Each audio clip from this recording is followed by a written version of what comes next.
We're at a point in the development of the city of Cincinnati that we really want to take things to the next level. We need to give future generations of Cincinnatians a chance to be competitive, a chance to develop their careers here. It's clear that we need a major transportation overhaul in Cincinnati and the greater Cincinnati region.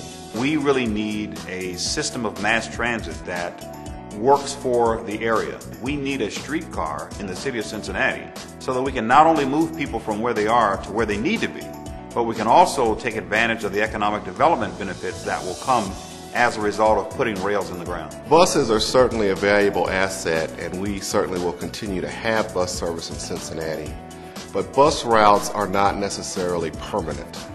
If you have a bus stop, you know that at any given point we can change that bus stop to some other location, and we do it all the time. But if you make the investment of putting rails in the ground, and people know that there's going to be a train, we're talking about a modern train that comes every day, developers and investors now look at the streetcar line and say, well, there's a vacant building there. I think I'm going to buy that building, I'm going to put a Starbucks in the first floor, and I'm going to put condos above it. That's the kind of investment that developers and other investors are willing to make. Redevelopment means job creation. Redevelopment means new residents. Redevelopment means more businesses. All of that adds to the tax base of the city. Phase 1 of the streetcar line will encompass downtown starting at the waterfront.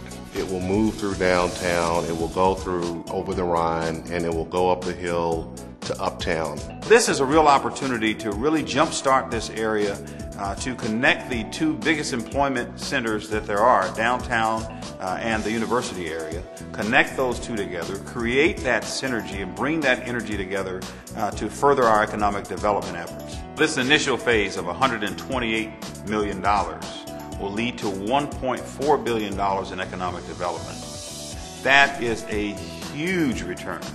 And I don't know of another investment that we could make at the city level that would have that kind of return. We're talking about more than 10 times the return. That's a great investment for any city to be able to make.